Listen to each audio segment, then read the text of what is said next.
చేస్తున్నారు అంటే అర్థమైపోయింది. అదేవిధంగా అధ్యక్ష ఇంకొక విషయం కూడా బడ్జెట్ ఎట్ ఏ గ్లాన్స్ బట్టి గారు నిన్న మీరు లేరు నేను మాట్లాడినప్పుడు బడ్జెట్ ఎట్ ఏ గ్లాన్స్లో ఓపెన్ మార్కెట్ లోన్స్ మీరు 59,625 కోట్ల రూపాయలు పెట్టుకున్నారు ప్రావిజన్. ట్యాక్స్ రెవెన్యూలో అడిషనల్గా 20,000 కోట్ల రూపాయలు చూపిస్తున్నారు. 118,000 కోట్లకు గాను 138,000 కోట్లు చూపిస్తున్నారు. ఓపెన్ మార్కెట్ లోన్స్ దాదాపు 60,000 కోట్లు తీసుకున్న తర్వాత ట్యాక్స్ రెవెన్యూ 20,000 కోట్ల రూపాయలు పెంచి చూపించిన తర్వాత కూడా ఫిస్కల్ డిఫిసిట్ 53,000 కోట్లు వస్తున్నది. ఇది ఒక్కసారి మీ ఫైనాన్స్ అఫీషియల్స్ నుంచి మాట్లాడి ఈ రకంగా మనము దాదాపుగా 80,000 కోట్లు రెండు కలిపి 80,000 కోట్ల రూపాయల అడిషనల్ రెవెన్యూ అందామా లోన్స్ అందామా తెచ్చుకున్న తర్వాత కూడా 53,000 కోట్ల డిఫిసిట్ కనిపిస్తున్నది. అంటే గత సంవత్సరం ప్రభుత్వం ప్రవేశపెట్టినప్పుడు 33,000 ఫిస్కల్ డిఫిసిట్ ఉంది, 33,000 కోట్ల రూపాయల ఫిస్కల్ డిఫిసిట్ ఉంది. ఇవన్నీ మీరు చేసిన తర్వాత కూడా 53,227 కోట్ల రూపాయల ఫిస్కల్ డిఫిసిట్ వస్తున్నది. దీనిపైన కొంచెం మీరు మాకు వివరంగా చెప్తే బాగుంటుంది అని చెప్పి ఈ సందర్భంగా తెలియజేస్తున్నాను. రెండవది అధ్యక్ష, మీరు 2 లక్షల ఉద్యోగాలు కొత్తగా ఏర్పాటు చేస్తాం, జాబ్ క్యాలెండర్ని ప్రకటిస్తా అన్నారు. మేము అడుగుతున్నది జాబ్ క్యాలెండర్ మాత్రమే. బయట నిరుద్యోగులు చూస్తున్నది కూడా జాబ్ క్యాలెండర్ కొరకే.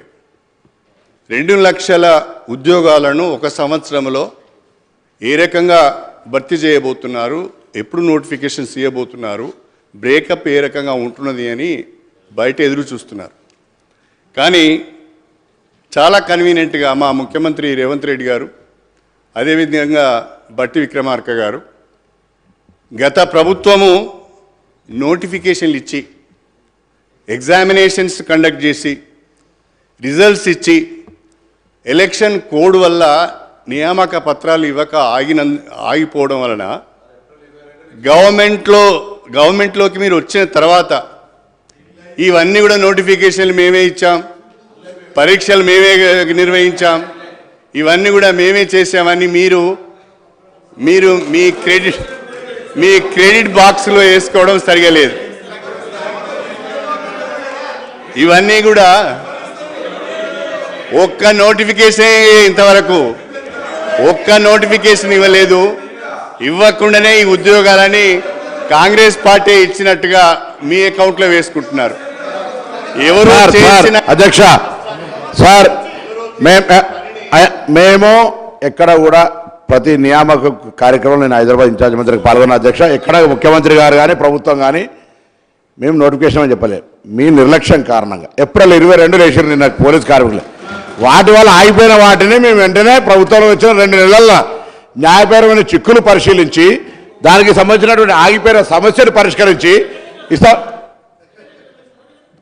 మీరు ఇప్పుడు గౌరవ సభ్యులు మీరు నిన్ననే ఆ వార్నింగ్ ఇచ్చినారు సార్. మేము కూడా చెప్పిన కొద్దిగా ఈ బెదిరించులు ఈ మాటలు ఇంకా అధికారంలో అనుకుంటే పొరపాటు, జాగ్రత్తగా మాట్లాడాల్సిన అవసరం ఉన్నది. నేనేమంటున్నా, శ్రీహరి గారు గౌరవ మాట్లాడినటువంటి భాషకు సంబంధించి వారు అన్నటువంటి మేము ఎక్కడ కూడా ప్రభుత్వంలో ఇప్పుడు మీ 2 నెలల ఎందుకు సార్, ఇప్పుడు 2 నెలలనే నోటిఫికేషన్ వేయలే.